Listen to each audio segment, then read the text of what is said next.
Parce que il a un profil qui est très rare dans cet effectif.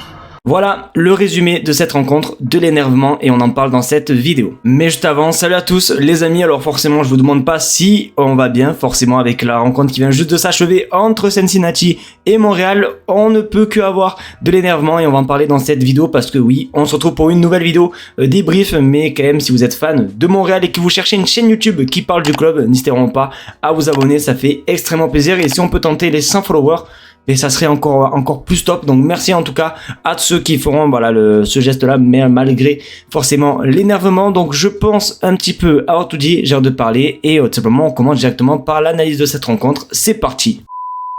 Du coup les amis, avant de parler tout simplement de cette rencontre un petit peu catastrophique, je tiens quand même à remercier tous ceux qui ont été présents au live, parce que oui, tous les matchs de Montréal on est en live sur Twitch, donc un grand merci à vous les amis. Je me suis régalé quand même avec vous, on a beaucoup parlé extra, c'était quand même assez cool. Donc déjà, si toi t'es toujours pas abonné à mon Twitch, n'hésite pas, le lien est en première ligne de description. Donc trêve de blabla et direction, la direction les amis, puisque voilà, on va aller directement, hop, on va descendre et chercher le match qui correspond, et oui, Montréal Cincinnati, victoire 4-3 de Cincinnati, et c'est vraiment un regret de ouf les amis, parce que quand t'as le contexte etc, Montréal ne peut pas perdre.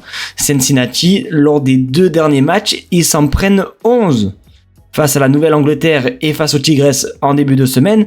Je me demande comment Montréal a pu laisser passer ça, et surtout qu'en plus Cincinnati ont pris un carton rouge et Montréal menait 3-2 à ce moment-là. Je sais pas si on se rend compte, mais c'est une dinguerie de se prendre quand même 2 buts, et c'est déjà la 2e fois dans cette saison que ça se passe, que quand Montréal sont en infériorité numérique, du moins quand ils sont en supériorité numérique, ils perdent. C'était pareil face à Chicago Fire, où il y a eu carton rouge etc, il y a eu penalty et tout, et non, il n'y avait pas eu penalty, pardon. Qu'est-ce que je raconte? Non, c'était une défaite 3-0 pour Montréal face à Chicago Fire. Mais pareil, ils en avaient pris 2 quand il y avait eu le carton rouge. Donc quand même, c'est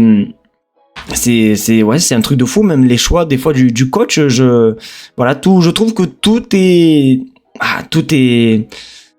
tout a bougé à partir des changements, notamment quand Samuel Piet, bon c'est pas non plus que Samuel Piet, mais la sortie de Prince Owusu et Ricky Carmona, c'est là où, comme vous pouvez le voir, l'égalisation 3-3 et ensuite le 4-3, et en plus le dernier but les gars, c'est le but, franchement quand même, comment on peut se prendre ça quand même, c'est une longue touche, je crois que c'est Rios qui s'en fait exprès, qui touche le ballon de la tête et qui la dévie, et voilà, second poteau, il y a Dunkey je crois qu'il s'appelle, voilà, qui a bien suivi et qui marque. Donc c'est vraiment, franchement c'est dommage, surtout qu'en plus pour moi c'était vraiment une victoire actée. Pour moi, je me disais quand même comment tu peux laisser cette chance, comment tu peux ne pas sortir avec une victoire. C'était voilà, en plus surtout que Montréal aurait pu faire un bon petit saut au classement, ils auraient pu être classés 9e avec cette victoire, mais voilà, en tout cas avant-dernier, voilà, c'est pas ouf, franchement c'est pas ouf du tout les amis, malheureusement. Donc